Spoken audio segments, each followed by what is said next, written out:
तो गाइज कुछ दिनों पहले बीसीसीआई के एनुअल जनरल मीटिंग में ये ऑफिशियली कंफर्म हो गया कि आईपीएल 2021 में हमें मिनी ऑक्शन देखने को मिलेगा और पॉसिबली ये मिनी ऑक्शन हमें फरवरी के मिड में देखने को मिलेगा। इस वीडियो में मैं आपको आईपीएल की one of the most fan favourite team royal Challengers Bangalore की स्ट्रेटेजी बताऊंगा फॉर आईपीएल 2021 मिनी ऑक्शन। तो ये वीडियो होने वाला है बहुत ही ज्यादा इंटरेस्टिंग, तो आप क्या कीजिए बस शुरू से लेकर अंत तक इस वीडियो को देखते रहिए।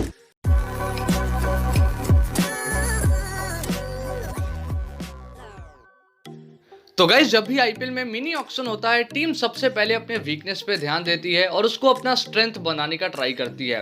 तो सबसे पहले हम रॉयल चैलेंजर्स बैंगलोर के लाइनअप पे नजर डालते हैं, उनके टॉप ऑर्डर, उनके लोअर ऑर्डर और उनके गेंदबाजों पे, और देखते हैं क्या है उनकी स्ट्रेंथ और क्या है उनकी वीकनेस। फिर हम बात करेंगे कि बैंगलोर की टीम कौन से प्लेयर्स को खरीद सकती है। तो सबसे पहले हम नजर डालते हैं बैंगलोर के टॉप ऑर्डर पे। तो बैंगलोर के पहले ओपनर है देवदत्त पडिक्कल। देवदत्त पडिक्कल ने आईपीएल 2020 में 15 मैचेस खेले जहां पे 473 रन्स बनाया। इस सीजन में उनके नाम 5 हाफ सेंचुरीज भी थी। बहुत अच्छा परफॉर्म किया था देवदत्त पडिक्कल ने आईपीएल 2020 में, एक यंगस्टर होने के बावजूद भी। तो ये प्लेयर फिक्स है कि आईपीएल 2021 में इसको बैंगलोर की टीम रिटेन करेगी और ये एक बैंगलोर के ओपनर होने वाले हैं। तो ये एक बैंगलोर के बहुत बड़े स्ट्रेंथ है। एक बहुत अच्छी बात है कि ये इंडियन भी है और बहुत अच्छी बल्लेबाजी भी करते हैं, तो एक ये बहुत बड़े स्ट्रेंथ है। इसके बाद बैंगलोर का जो दूसरा ओपनर है, बहुत सारे मैचेस में बैंगलोर ने एरन फिंच को खिलाया और कुछ मैचेस में जॉस फिलिपी को खिलाया, लेकिन दोनों बल्लेबाजों में से कोई ज्यादा कुछ खास कर नहीं पाया है। तो मेरे हिसाब से ये बैंगलोर का एक वीकनेस है, बिकॉज जो दूसरा ओपनर है वहां पे बैंगलोर का एक ओवरसीज स्लॉट भी चला जाता है और वो दूसरा ओपनर ज्यादा रन भी नहीं बना पाता है। तो ये एक बैंगलोर का वीकनेस है। इसके बाद बैंगलोर के लिए नंबर 3 पर आते हैं विराट कोहली, जो इस टीम के सबसे बड़े स्ट्रेंथ है। नंबर 4 पे एवी डिविलियर्स, ये भी इस टीम के बहुत बड़े स्ट्रेंथ है। और अभी तक मैंने जितने भी प्लेयर्स के नाम लिए हैं ये वो पहले ओवरसीज प्लेयर होंगे जो फोर श्योर बैंगलोर की लाइनअप में होंगे, और मैं चाहूंगा कि ये विकेट कीपिंग भी करे रॉयल चैलेंजर्स बैंगलोर के लिए। तो ये थी रॉयल चैलेंजर्स बैंगलोर की टॉप ऑर्डर। बैंगलोर की टॉप ऑर्डर कमाल की है। 3 प्लेयर्स तो उसमें बहुत अच्छे हैं, Devdutt Padikkal, Virat Kohli and AB de Villiers. दूसरा जो ओपनर है वहां पे मेरे हिसाब से आईपीएल 2021 में कुछ चेंजेस होंगे और मैं पर्सनली चाहूंगा कि वहां पे एक इंडियन प्लेयर हो। जो भी प्लेयर शायद मुश्ताक अली ट्रॉफी में अच्छा परफॉर्म करेगा या फिर जब रिटेंशन और रिलीज प्रोसेस खत्म हो जाएगा वहां पे जो भी प्लेयर्स रिलीज होंगे उसमें से किसी एक प्लेयर को बैंगलोर की टीम खरीद लेगी और वही हमें बैंगलोर की तरफ से ओपनिंग करता हुआ दिखेगा। लेकिन मैं चाहूंगा कि जो प्लेयर शायद मुश्ताक अली ट्रॉफी में अच्छा परफॉर्म करेगा उसी को बैंगलोर की टीम खरीदे और देवदत्त पडिक्कल के साथ वो खिलाड़ी ओपनिंग करे। इसके बाद नंबर 3 पर विराट कोहली, नंबर 4 पे एवी डिविलियर्स, और अगर कोई इंडियन प्लेयर वहां पे खेलता है तो बहुत फायदा होगा बिकॉज एक ओवरसीज स्लॉट बचेगा और वो जो ओवरसीज स्लॉट है उसको आप लोअर ऑर्डर में यूज कर सकते हो। तो ये बहुत सही साबित हो सकता है बैंगलोर के लिए अगर बैंगलोर ऐसा करता है तो। टॉप ऑर्डर के बाद हम नजर डालते हैं लोअर ऑर्डर पे। तो शिवम दुबे, वॉशिंगटन सुंदर, गुरकीरत मान और क्रिस मॉरिस आईपीएल 2020 में बैंगलोर के लोअर ऑर्डर में खेले थे। इसमें से 2 खिलाड़ी वॉशिंगटन सुंदर और क्रिस मॉरिस ने अच्छा परफॉर्म किया था। तो फोर श्योर ये दोनों प्लेयर्स को बैंगलोर की टीम रिटेन करेगी और ये दोनों प्लेयर्स लाइनअप में भी हमें देखने को मिलेंगे। नंबर 6 पर मैं वॉशिंगटन सुंदर को रखूंगा और नंबर 7 पे क्रिस मॉरिस को।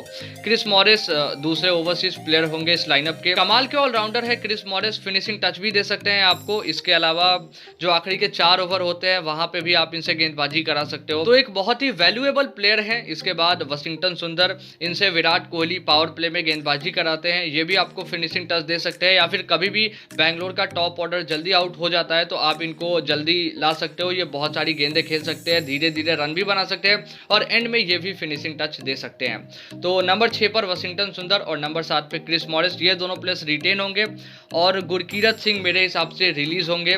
बात करें शिवम दुबे की तो इनको रिटेन किया जाएगा और इनको आप एज अ रिप्लेसमेंट रख सकते हो जब भी वॉशिंगटन सुंदर, क्रिस मॉरिस या फिर जो प्लेयर को मैं नंबर 5 पे अभी बोलने वाला हूँ वो अच्छा परफॉर्म नहीं करता है तो आप शिवम दुबे को खिला सकते हो। इसके बाद हम बात करते हैं वो जो आखिरी स्पॉट बचा है उसके बारे में। तो नंबर 5 के लिए मेरे हिसाब से बैंगलोर की टीम को साकिब अल हसन को खरीदना चाहिए आईपीएल 2021 के ऑक्शन में। आईपीएल 2020 में साकिब अल हसन नहीं खेले थे आईसीसी के बैन के कारण, लेकिन जब ये आईपीएल 2021 के ऑक्शन में वापसी करेंगे फोर श्योर सारी टीम्स इन पे इंटरेस्ट दिखाएगी बिकॉज बहुत ही कमाल के ऑलराउंडर हैं। और बहुत लोगों को ऐसा लगता होगा ये पार्ट टाइम बैट्समैन है, पार्ट टाइम बॉलर है, लेकिन ऐसा बिल्कुल नहीं है। 2019 के वर्ल्ड कप में साकिब अल हसन ने बहुत सारे रन्स बनाए थे और थर्ड हाईएस्ट रन गेटर थे, विकेट्स भी लिए थे।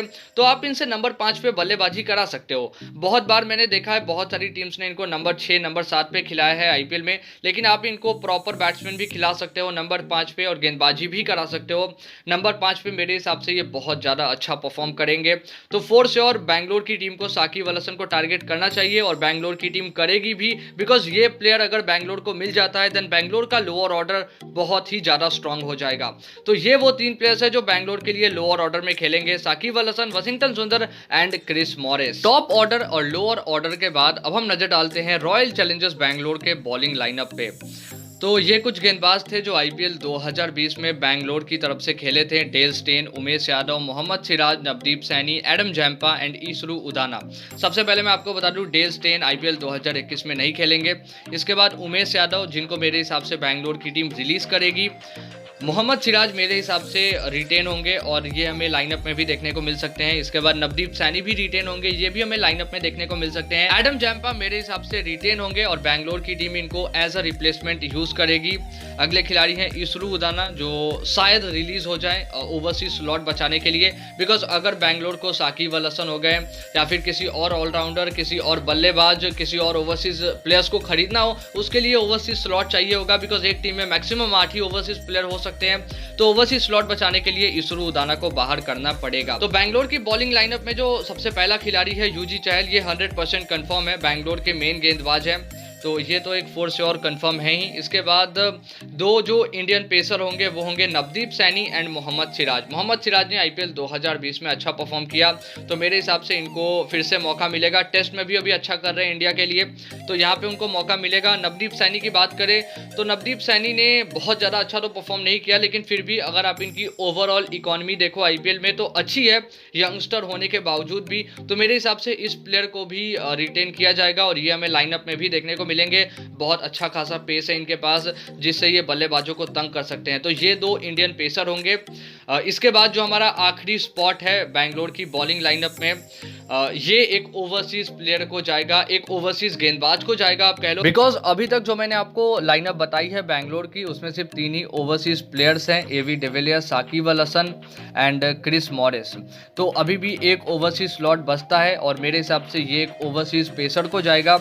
ये ओवरसीज पेसर मिचेल स्टार्क हो सकते हैं, पहले भी बैंगलोर के लिए खेल चुके हैं, तो इनको फोर्स और बैंगलोर की टीम टारगेट करेगी। लेकिन हम सबको पता है इनको हर टीम टारगेट करेगी, तो शायद ये बैंगलोर को ना मिल पाए, शायद ये आईपीएल 2021 में अपना नाम ही ना दे, और अगर देते भी है तो बहुत सारी टीम्स इन पे बिड लगाएगी, तो शायद बैंगलोर की टीम इनको ना खरीद पाए। तो इसके अलावा और भी चॉइसेस है, like Mustafizur Rahman, team Saudi हो गए जो पहले भी बैंगलोर के लिए खेल चुके हैं। एक और ऑप्शन है क्रिस वोक्स। बहुत सारे ऑप्शंस है, ऑप्शन का कोई प्रॉब्लम नहीं है। तो ये चारों ओवरसीज पेसर्स में से किसी एक को बैंगलोर की टीम खरीद सकती है। तो गाइस कुछ प्लेयर्स खरीदने के बाद अब अगर हम बैंगलोर के लाइनअप पे नजर डालें तो वो बहुत ही ज्यादा स्ट्रांग दिख रहा है। सिर्फ लाइनअप ही नहीं, रिप्लेसमेंट भी बहुत अच्छे हैं। लाइक ओपनर में अगर डेविड पडिक्कल या फिर जो दूसरा इंडियन ओपनर है वो अच्छा नहीं करता है, तो आपके पास एरन फिंच भी रहेंगे। किसी एक ओवरसीज प्लेयर को रेस्ट देके आप एरन फिंच को खिला सकते हो। नंबर 3 विराट कोहली, नंबर 4 ये तो दोनों कंफर्म है ही। इसके बाद लोअर ऑर्डर में आपके पास साकिब अल हसन, वॉशिंगटन सुंदर, क्रिस मॉरिस है। अगर इनमें से कोई अच्छा परफॉर्म नहीं करता है आप शिवम दुबे को खिला सकते हो। पवन नेगी भी है आपके पास एक ऑप्शन, जिनको आपने आईपीएल 2020 में यूज नहीं किया था, लेकिन शायद उनको रिलीज कर दे। लेकिन और भी जरूर लोअर ऑर्डर प्लेयर्स को खरीदेगी, तो उनको भी आप खिला सकते हो। इसके अलावा गेंदबाजी की बात करें तो वहां पे आपके पास एक जो ओवरसीज पेसर होगा, Mitchell Starc, Mustafizur Rahman, team Southee और क्रिस वोक्स में से कोई एक। इसके बाद मोहम्मद सिराज, नवदीप सैनी, युजी चहल। यहाँ पे अगर कोई स्पिनर अच्छा परफॉर्म नहीं करता है तो आप उनकी जगह पे एडम जैम्पा को खिला सकते हो। इसके अलावा अगर कोई इंडियन पेसर अच्छा परफॉर्म नहीं करता है तो आप 2-3 और इंडियन पेसर को खरीद सकते हो, जैसे हैदराबाद करती है। हैदराबाद के पास टी नटराजन, संदीप शर्मा, भुवनेश्वर कुमार, सिद्धार्थ कौल, खलील अहमद, बसिल थम्पी, बहुत सारे ऑप्शन है। तो कभी भी अगर कोई हैदराबाद का गेंदबाज अच्छा परफॉर्म नहीं करता है तो उनको ज्यादा प्रॉब्लम नहीं होता है, बिकॉज उनके पास बहुत सारे ऑप्शंस हैं। तो आप 2-3 और इंडियन पेसर को खरीद सकते हो, और अगर मोहम्मद सिराज और नवदीप सैनी में से कोई अच्छा परफॉर्म नहीं कर रहा है तो उससे रिप्लेस कर सकते हो। तो ये रहेगी आईपीएल 2021 के लिए रॉयल चैलेंजर्स बैंगलोर की स्ट्रैटेजी। सबसे पहले तो बैंगलोर की टीम एक ओवरसीज ऑलराउंडर को खरीदेगी, एक ओवरसीज ऑलराउंडर उनके पास ऑलरेडी है, क्रिस मॉरिस। दूसरे को वो टारगेट कर सकते हैं जो होंगे साकिब अल हसन। एक ओवरसीज पेसर को टारगेट करेगी जो होंगे Mitchell Starc, Mustafizur Rahman, team Saudi और क्रिस वोक्स में से कोई एक इंडियन ओपनर को टारगेट करेगी जो शायद मुश्ताक अली ट्रॉफी में अच्छा परफॉर्म करेगा, या फिर जो कुछ प्लेयर्स रिलीज होंगे बाई अदर 7 टीम्स उनमें से किसी एक को टारगेट करेगी और कुछ भारतीय तेज गेंदबाजों को टारगेट करेगी। तो गाइस ये थी रॉयल चैलेंजर्स बैंगलोर की strategy for IPL 2021 mini auction. अब आप मुझे कमेंट्स में लिखकर बताओ और कौन से वो प्लेयर्स है जिनको आईपीएल 2021 के ऑक्शन में रॉयल चैलेंजर्स बैंगलोर की टीम टारगेट करेगी, और ये भी बताओ आपको नेक्स्ट ऑक्शन स्ट्रेटेजी वाली वीडियो कौन सी टीम पे चाहिए। और अभी के लिए बस यही थे वीडियो। आई होप आपको ये वीडियो अच्छी लगी होगी, तो नीचे कमेंट्स में लिखकर बताइए कैसे लगी आपको वीडियो। अच्छी लगी लाइक कीजिए, चैनल सब्सक्राइब कीजिए, बेल आइकन को बजाइए ताकि मैं जैसे अगली वीडियो बनाऊं उसकी नोटिफिकेशन आपके पास आ जाए। और आपको कुछ नहीं करना, बस अगली वीडियो के लिए वेट करना है।